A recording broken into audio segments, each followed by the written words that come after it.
Okay, okay. Thank you so much. Thank you so much.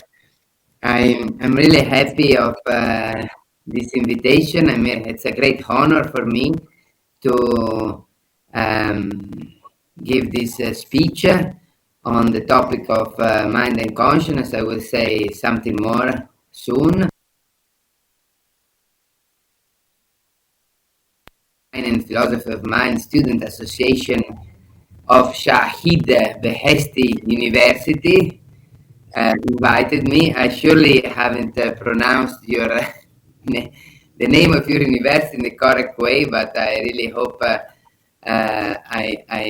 my pleasure is really great. So thank you very much. Thank you, Wahid, who invited me, and thank you to all of you.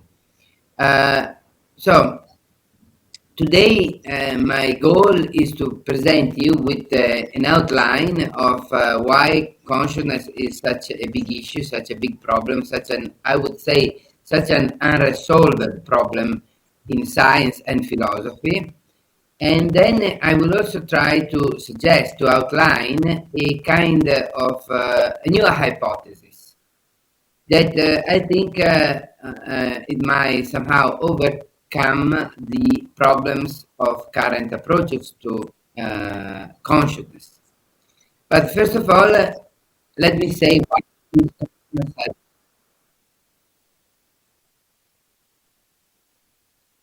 Yes, please. Okay, thank you so much. So, yes, so as Wahid introduced me, and let me also say a couple of words about myself, and then I will get into the topic. So I'm a philosopher, but I've also been working with neuroscientists, and I've also been a cognitive scientist and an AI scholar. I've been working on AI, I've been working on artificial perception and the like. Why do I say you that about myself? Because I think that today consciousness is at the center of many disciplines. It is really a problem that does not belong to one discipline, but it is at the core of our scientific understanding of reality. And why do I say that? Because we, as conscious beings, we are part of reality. So in a way, consciousness is where nature knows itself. And that's the main problem. That's the main issue. Because in nature, let's say in the history of evolution, in the history of the universe, we had to wait for consciousness to have a point where nature started to experience itself. Before there were human beings, before there were conscious beings, there were just, say, rocks, pebbles, natural phenomena, many planets, stars, a lot of processes that by themselves, as far as we know, don't have any experience of themselves. In this regard, consciousness is key, because consciousness is one way for nature to experience itself, to get a grasp of reality. It is where reality knows itself. And that is why consciousness is in many different areas today. Consciousness is in neuroscience, is a problem in neuroscience, is a problem in psychology, is a problem in AI, artificial intelligence. It is a problem for philosophers. And the issue, the reason why consciousness is such a big problem, in my understanding, is that consciousness as a problem had been introduced in 17th century, when the scientific method has been developed. You are probably familiar with the fact that basically at the time of René Descartes, Galileo, and Thomas Hobbes, and Francis Bacon, between 16th and 17th century, in Europe we developed the scientific method. And we developed the scientific method by splitting reality in two halves. In one half, there were subjects, conscious subjects. In the other half, there were physical phenomena. As of 16th century, we more or less accepted that picture of reality. And we take that reality as it is devoid of phenomenal experience. While we take that the conscious agents, human subjects, possibly animals, maybe in the future conscious robots, are endowed with what? With the ability of having an experience the world. So right now, for example, I have a can of a soft drink. I watch the can and I have an experience of the can. Somehow, you may say that because I'm conscious, I have a conscious image of a can, which is, in the traditional approach that started in 17th century, different from the can. And most of the people today accept this view. Most of the people today accept the idea that when we experience consciously the world, it is because inside us we have an experience of the world, an image of the world. It may be an image, it may be a sound, it may be a taste, it may be many different things. But let's say the standard picture today in neuroscience, in cognitive science, and in philosophy of mind is that to be conscious means to be able to have an experience of the external world, an experience that is different from the world itself. Okay, so please, I try to be as simple as possible. Okay, I could have presented to you the problem in a much more philosophically standard way. I could have told you the story in this way. Phenomenal experience is characterized by a phenomenal character, which is the content of experience, and the content is related with the external world by means of intentionality.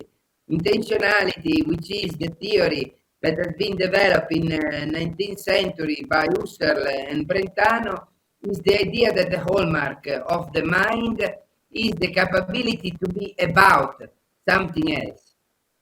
Therefore, we as conscious beings have intentional states. Intentional states are states of the mind that are able, in different modalities, to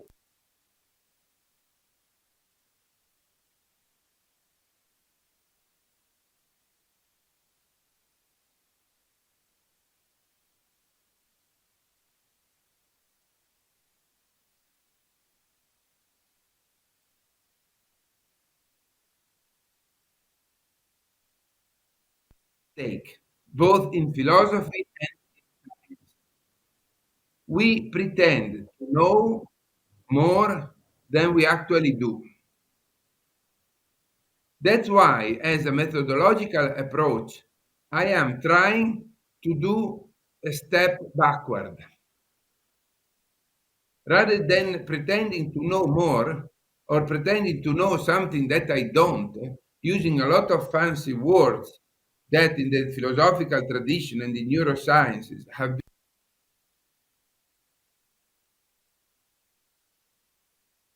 been that doesn't know anything.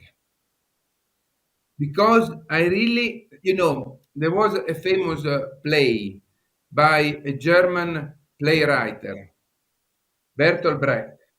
Bertolt Brecht wrote a play about Galileo, the founder of science.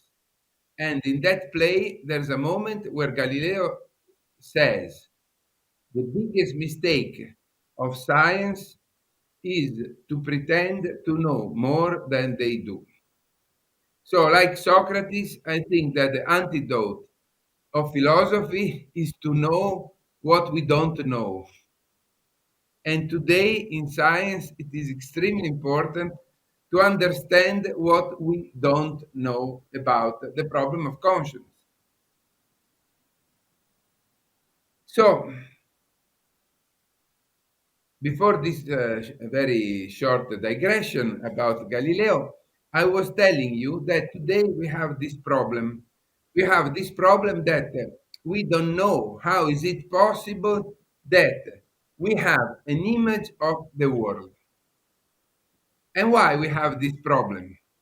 Because no one, no neuroscientist, has ever found a mental image.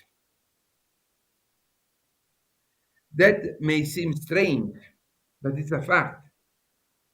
Neuroscientists have found many interesting stuff inside brains: neural activity, firings, patterns, learning processes.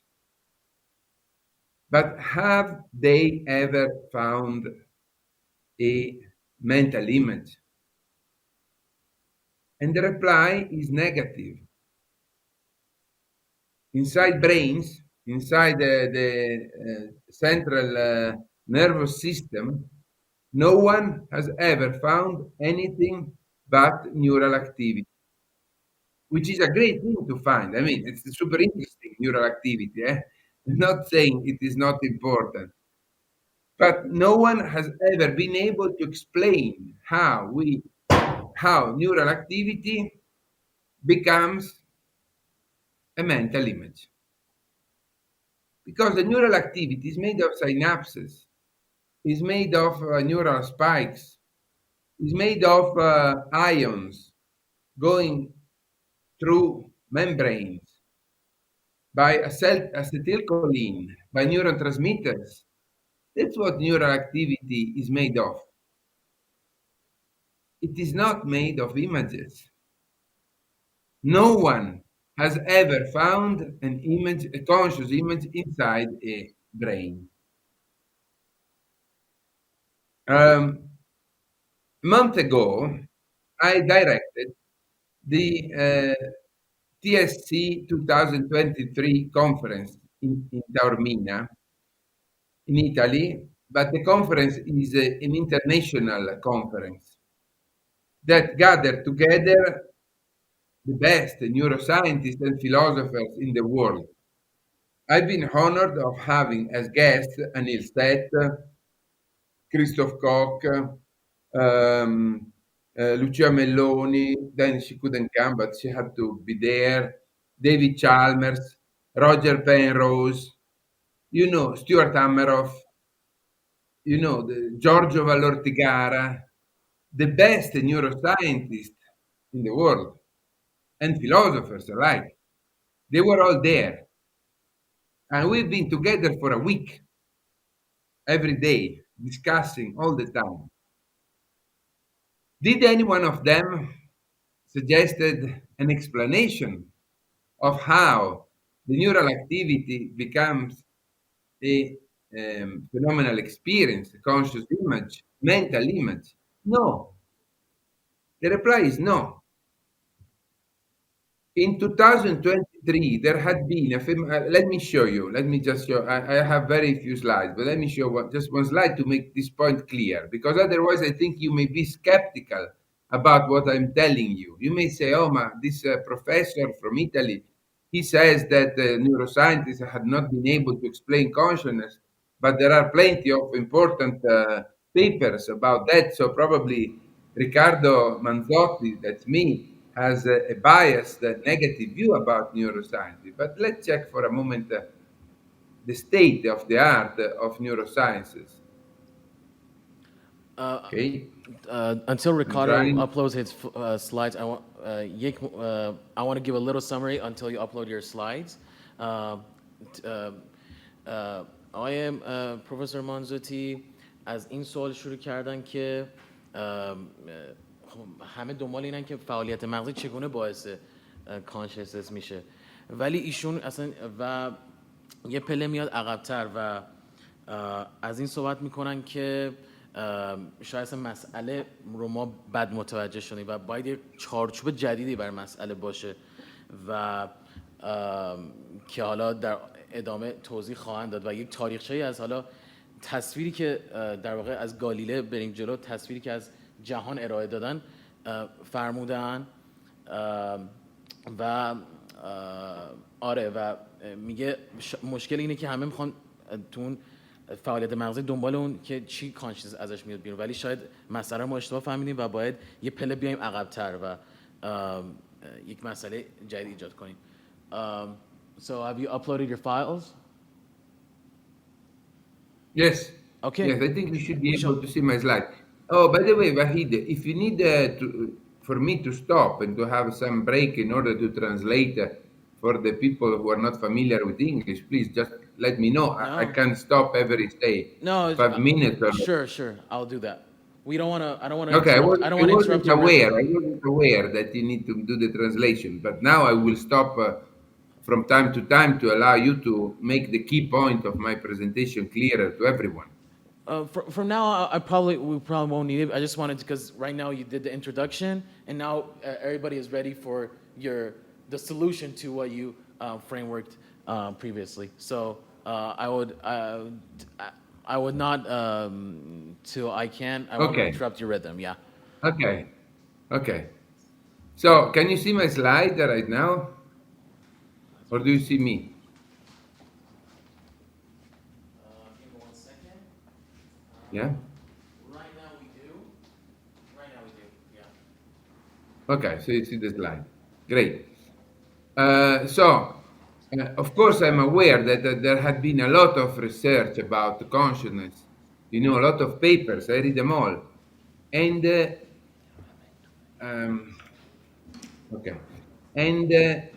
the problem is that all that scientific research has not explained the passage from neural activity to conscious experience. And if you take the last paper in 2023 on Nature Neuroscience by Anil Seth and Tim Bain that present an outline of the summary of what we know in neuroscience about consciousness, basically what you will find out is that it is unclear how current theories relate to each other or whether they can be empirically distinguished. And so forth, that basically that means that we don't know. And if you read the line at the bottom, you will see that there are good reasons to think that the iterative development, testing, and comparison of theories of consciousness will lead to a deeper understanding of this most profound of mysteries. So basically, this means that at this very moment, nobody has a clue about what is the nature of consciousness. So, to cut, let's say, the introduction of this problem, let me tell you that I suspect that consciousness might be a pseudo-problem. A pseudo-problem. What is a pseudo-problem?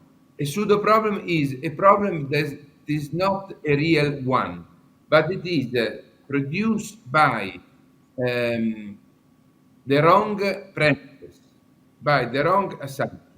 So it is not a real problem, but it is a problem that is created by approaching something on the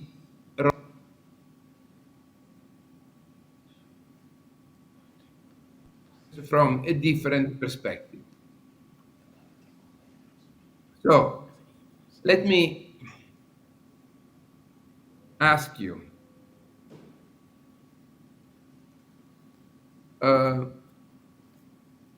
okay, now let me get back to the image. Stop sharing. I want to talk with you. 1 sec. Okay, now you see my face, I suppose. Okay, so as I said, it is possible that consciousness has been such an intractable problem because it has been approached with the wrong premises.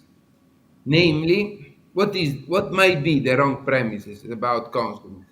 A wrong premises is something that we believe to know and that we don't. What might be this something that we think we know that it is actually something we have no reason to believe in that way.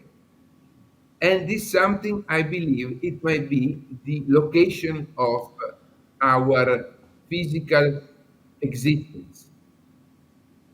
What do I mean with that? If I asked you, where is your consciousness? Where is your mind? I am pretty sure that most of the people here would reply that the mind is in the brain, is in the head. After all, we have a body, we have eyes, ears, tongues, noses, and we have this commonsensical notion that we are inside our body. But if we look inside the body, do we find anything like ourselves? If we look inside a brain with an ephemeral eye, if we look inside the neural activity, do we find anything like our mental experience? Do we find experiences, phenomenal processes, ideas, images, concepts, and the like? No, we don't. We absolutely find only, I would say, neurons and neural activities. What if we've been wrong in looking inside our heads? What if we are physical, but the physical entity that we are is not located inside the head, but it is rather the external object, the external world? What if, rather than being one with the brain, we are the objects that at every time are impinging and interacting with our brain? So, for a moment, consider this fact. At any time, there are two physical entities. There is an external object. There's always an external object. I will say something later about when there doesn't seem to be an external object. But for the moment, let's consider only perception. In perception, in standard perception, there's always an external object and our body, inside our body, the brain with the neural activity. We have two physical entities here. One is the external object, and the other one is the brain. Which one is more similar to your own experience at this very moment when you're staring at the external object? So right now, this external object is shining, is cylindrical, has a circular section, and so forth, is metallic. Is there anything metallic, shiny, circular, cylindrical in your brain at this very moment? No, there isn't. We all know that there isn't. And what do you find right now when you stare at this object in your own experience? Do you find something like your neurons, or do you find something like the can, the external object? And the obvious reply, which is an obvious reply, but it is a reply that goes against common sense, is that the physical thing that is very much like our experience is not the brain, it is the external object. So, at this point, I put forward a radical hypothesis, an empirical hypothesis. The hypothesis I put forward has been called the mind-object identity. And it is basically the hypothesis that at any time we are identical not with a brain that is affected by the external world, but we are identical with the external world that is impinging on our brain. So you see, it is a change in perspective. It is something that Thomas Kuhn would have called a paradigm shift. We have been looking for the mind for centuries inside the head. Have we found it? Have we found it? No, we haven't. And what do? We keep looking inside the brain. A lot of people are looking inside the brain, no matter what. Okay, but let's also take into consideration a different approach. After centuries of failures of neuroscience, of finding anything like our experience, let's take into consideration something different. This something different is exactly the mind-object identity. You know, the mind-object identity, the name I gave to this hypothesis, is reminding us of the mind-brain identity. In 1954 and in 1963, in the US, many neuroscientists and philosophers took into consideration the mind-brain identity, the identity between brain activity and conscious experience. For example, J.J. Smart in 1954 wrote a famous paper, Sensation and Brain Processes, where he suggested that consciousness is nothing but brain processes. Problem was that no one was able to show anything like our mental processes inside a brain, because inside the brain there are just neural activities. My attempt is to turn everything upside down, so to speak, and to look at things from a totally different perspective.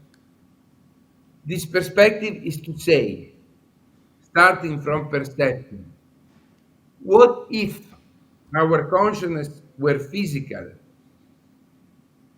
but not inside the body? What if our experience were physical, but identical with the world?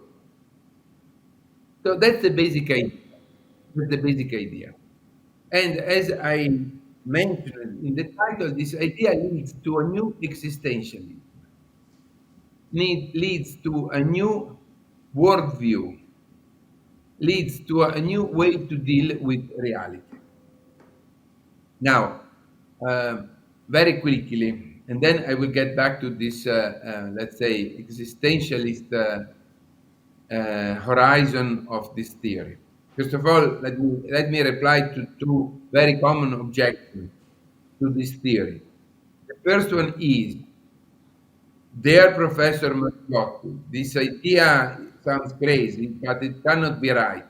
Because, first, we all know that different people see the world differently. That is why we believe we have subjective experience. Second objection, dear Professor Mangiotti, this idea sounds a bit crazy, but it cannot work because we know that in many cases, illusions, dreams, and hallucinations, the brain seems to be able to produce phenomenal experience without an object. Virtual reality, hallucinations, dreams are all cases in which the brain seems perfectly able to produce a conscious experience of a kind without a physical object. Therefore, so goes the objection, therefore, there must be a mental can, a virtual can, a phenomenal object, a virtual object, a mental object. Okay, so these are two possible objections. Let me reply very quickly to both of them. Then during the Q&A, I can say more. But let me say first about the first one. The objection about the fact that we apparently perceive the world differently. Take a very physical notion, relative velocity. Relative velocity is different for different reference frames. Is there anything like absolute velocity, a true velocity of an object? There isn't, because velocity is always relative. That means that each object has a different relative velocity for each different reference frame. So if we apply the same notion of relative existence, relativity, both in the Galilean and in the Einstein's sense, to phenomenal experience, we can argue that what has been considered to be evident for subjective experience is just the expression of the relative nature of the physical world, where each property has, sorry, oh, sorry, one second. Okay, sorry, where each property has a relative nature. So there are as many relative velocities as objects, as bodies, as reference frames.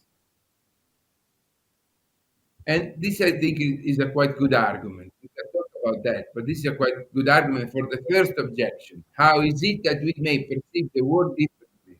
How is it that I see this paper more yellow and you see, for example, white? Because we have different reference frames. And the physical world is relative, it's not absolute. So that's a reply to the first question. More interesting is the reply to the other question. How is that we can have a dream of an object when the object is no more? How is that we can have mental imagery of my grandmother if my grandmother, who is there, by the way, died 30 years ago? How is that we can dream of a world that is not real? How is that we can have reality? And here the reply is made of three steps. I would try to be as clear as possible. The first step, although we can dream of a recombination of the world, we are not able to create mental content. What do I mean?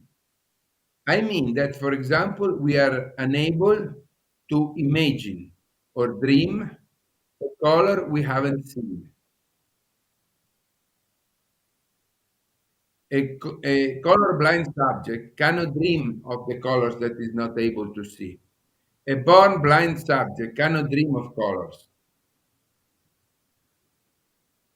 I dig deeper into this problem, into this aspect, and there are a couple of very anecdotal subjects claiming that they had been able to dream of colors when they weren't, although they were born blind, but they were fraud. They resulted to be cases that they were not real. So, to the best of our knowledge, I can confidently claim that we cannot produce a mental content of any kind we haven't met in the physical world. That's interesting. I think that's interesting. So I can dream of, let's say, a Coke can only if in my life I met a Coke can. I can dream of red only if I saw red. So that suggests that, contrary to what is often claimed by neuroscientists, that perception is a reliable hallucination, contrary to that, it is the other way around. It is rather perception that is postponed. Sorry, it is rather hallucination that is postponed perception. But how is it possible that I perceive something? And let me show you one more slide very quickly, which I think makes this point very clear. Here it is.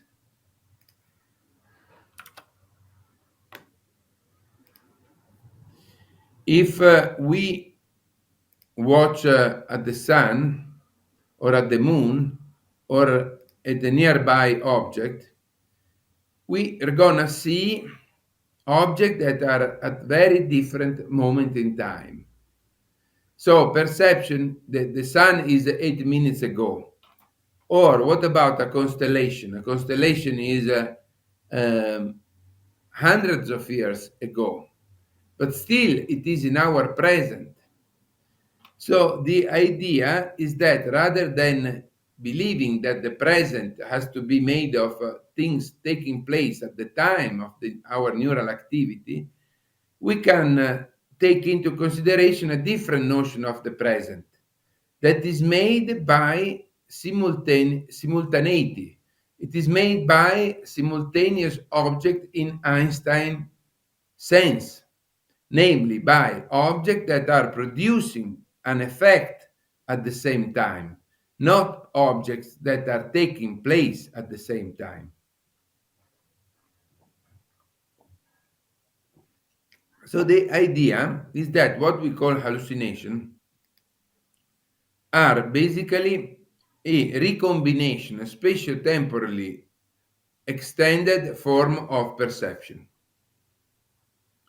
Not because in hallucination, dreams, and mental imagery we kind of do something different than what we do in perception. We do that in perception too. So when we watch a constellation, we see an object that is made of particulars, of pieces that are spread in time. When we watch, when we dream, we are perceiving our existence in a recombined way.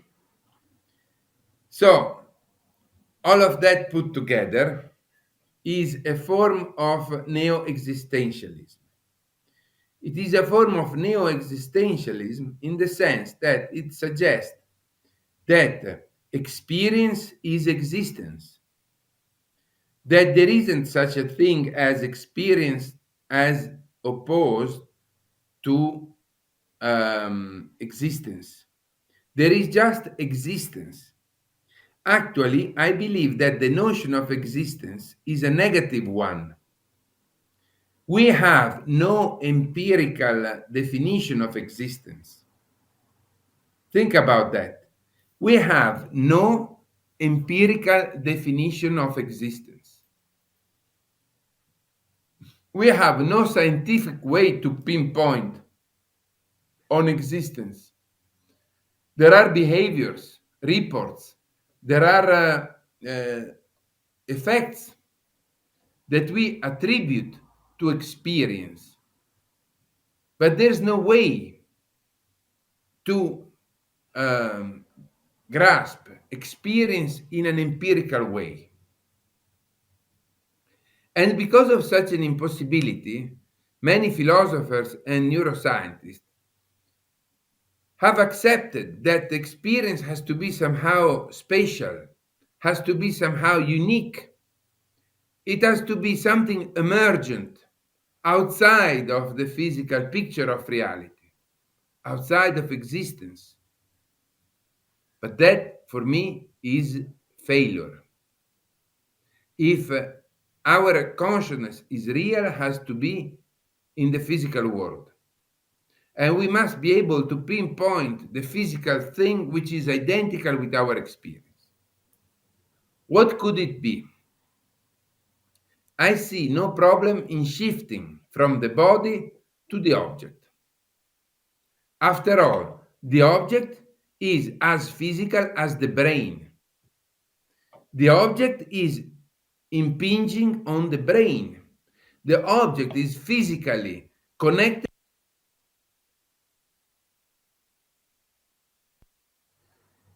and it is only a parochial biological chauvinism to keep seeing ourselves as though we were separate from the physical world.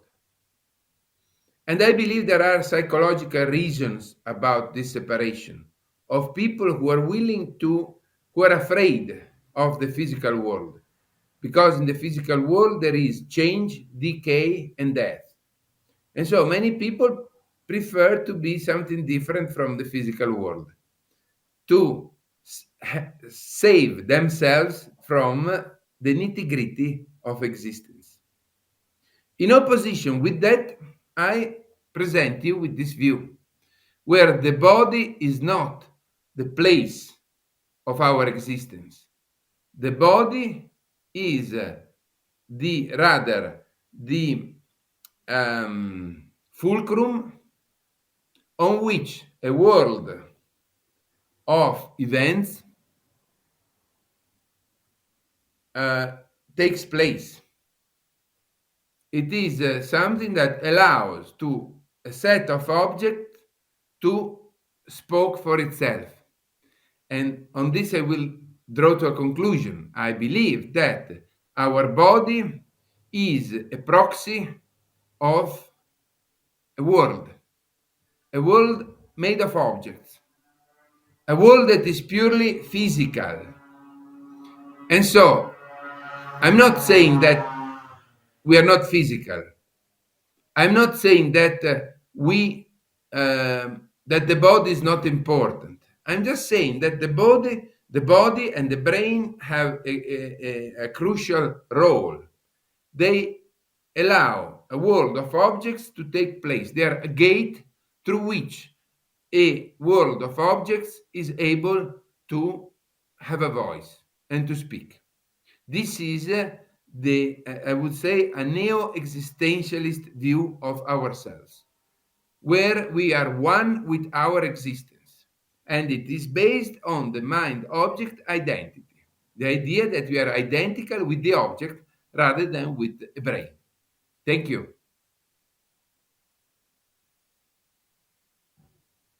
I cannot hear you any longer, but thank you. Thank you very much, Ricardo. There is some problem with the sound. You're totally silent. Yeah. Thank you very much. Okay, Let's give another round of applause for Mr. Mانزوتی. Thank you. I will I'll give a little summary and then we'll go to the Q&As. یه مختصر رو می‌خوایم بگیم. گفتیم که حالا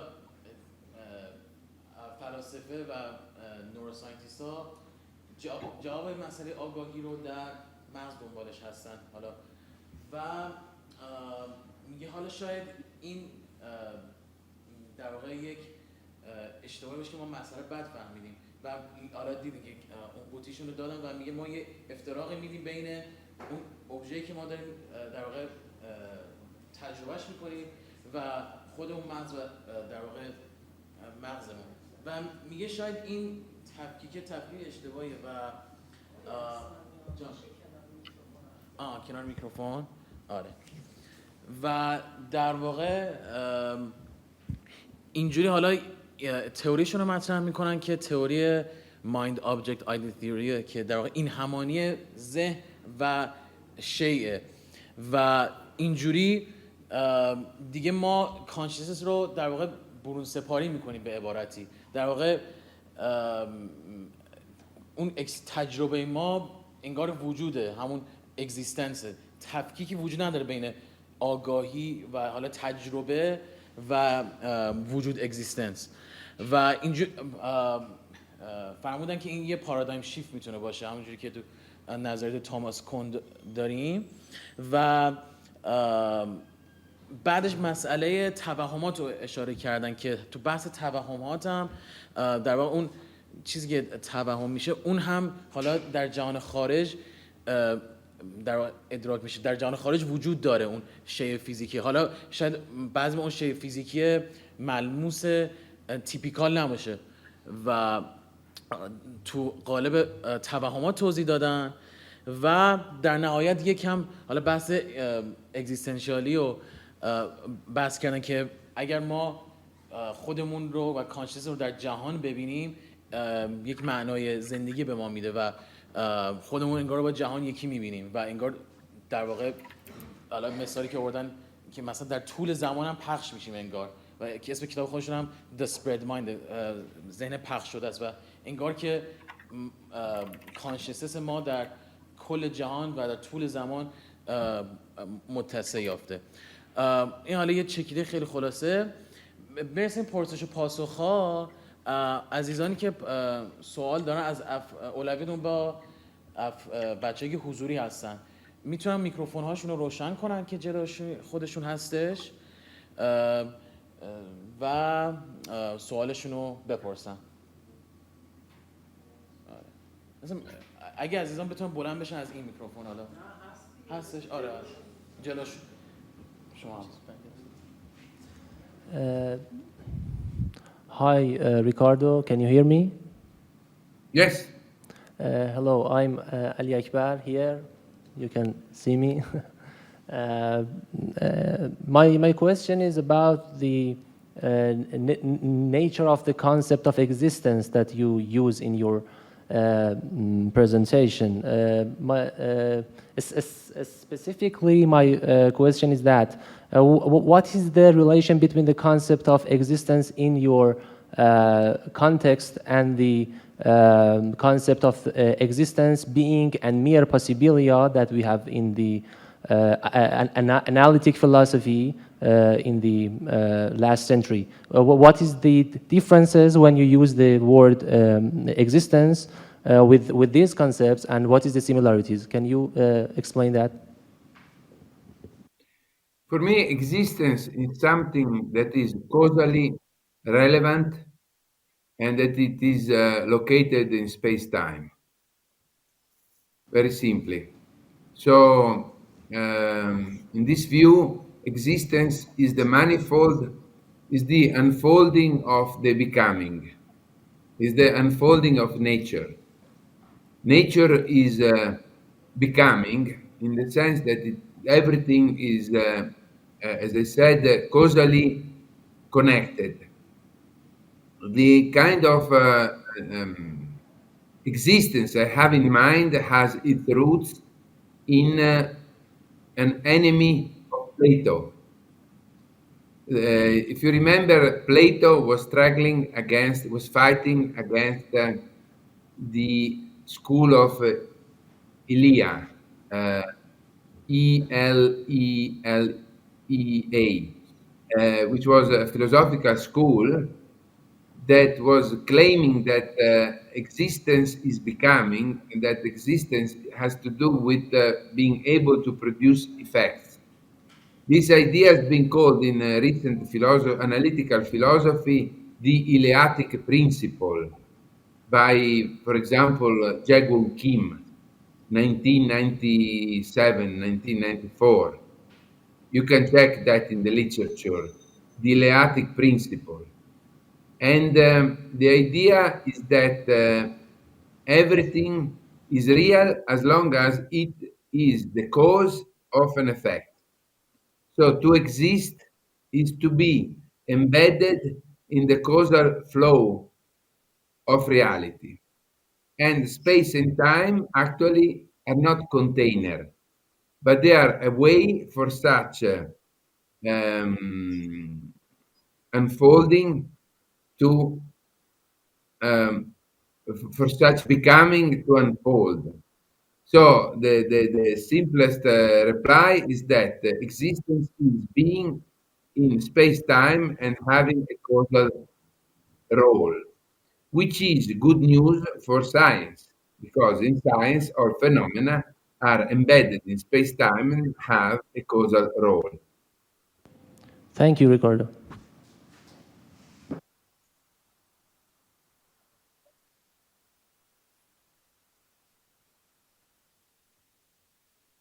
Sorry?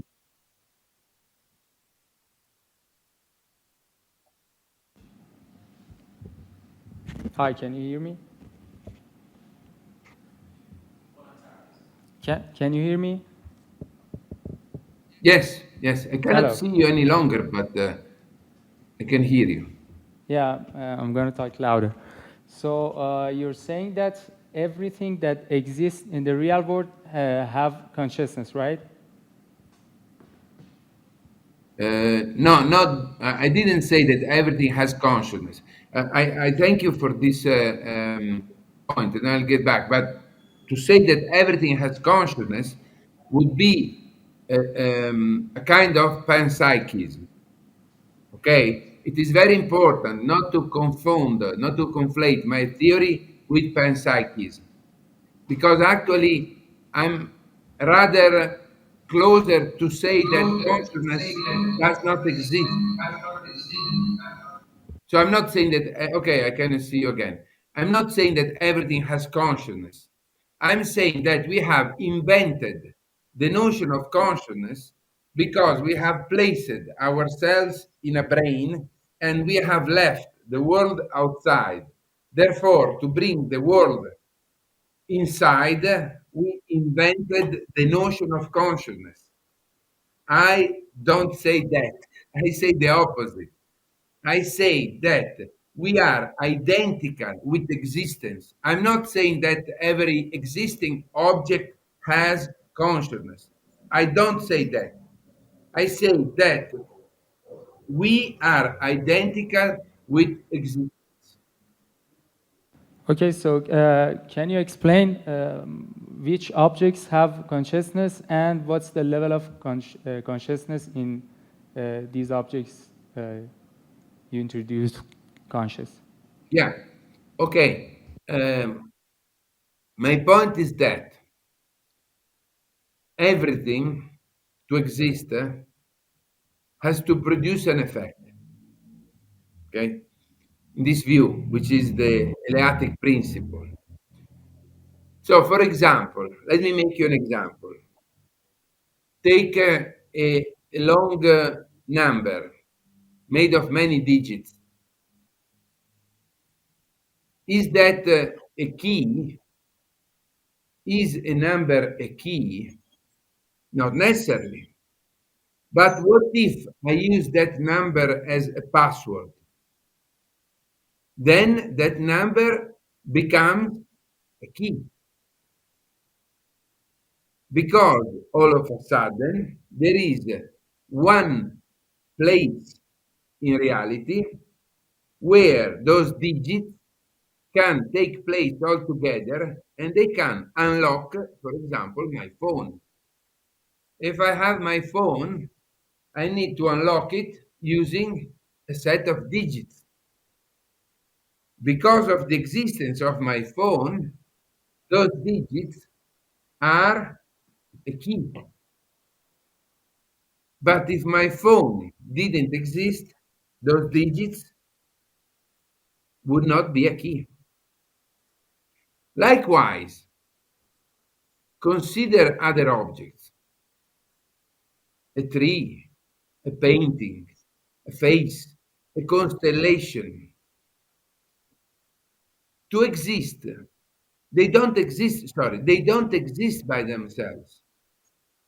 To exist, they need to find another physical system by means of which they can produce an effect. So every key needs to find its lock to be a key. So, about your question, what does make an object conscious?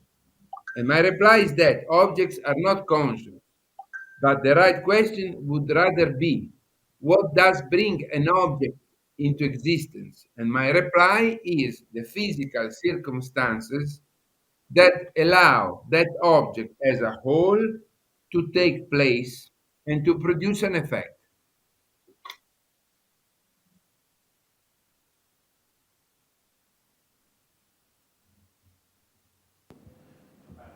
آره. next question. سوال بعدی از بچه‌هایی که حضوری هستن. سوالی نداریم؟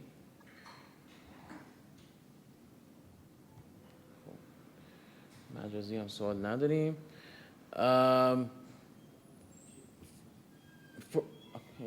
Okay, we have some questions in the chat box. I'll read them for you. Maybe you should translate them, Okay, because otherwise... this one is in English, so of course this series. I don't see the English question. Okay, I'll read it for you. Of course, the series is very convincing in processing the nature of the object. The difficult problem of his theory is in processing things like unknown voice. If the unknown visual objects become a similar and familiar pattern once, the unknown sound has to become an unknown image, and then the illusion becomes the closest mental cognitive nature of the archived sounds, which I think is one of the complicated situations of this theory. I would be grateful if I could hear your opinion on this matter. So if I got it right, the question refers to, for example, the bumping power station, or those situations where you hear a sound and there's no sound to be heard, if I'm right. Yeah. So where you have cognitive penetration, apparently you have some kind of cognitive top-down penetration, and you hear sounds that haven't been produced physically. And my reply is that those cases are cases of cognitively induced hallucinations. So in such cases, we have some kind of cognitive penetration that produces a hallucination.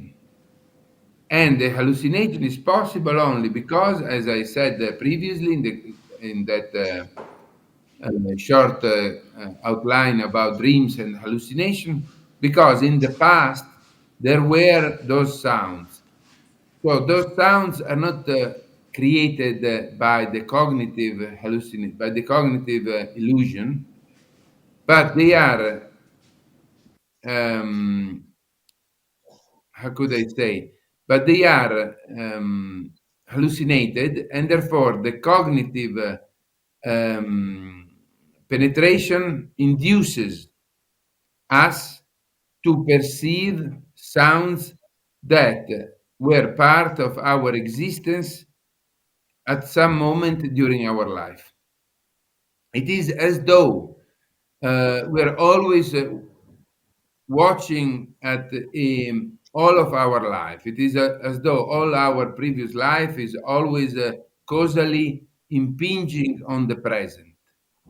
And different circumstances allows different parts or particulars of our previous life to be present at this very moment.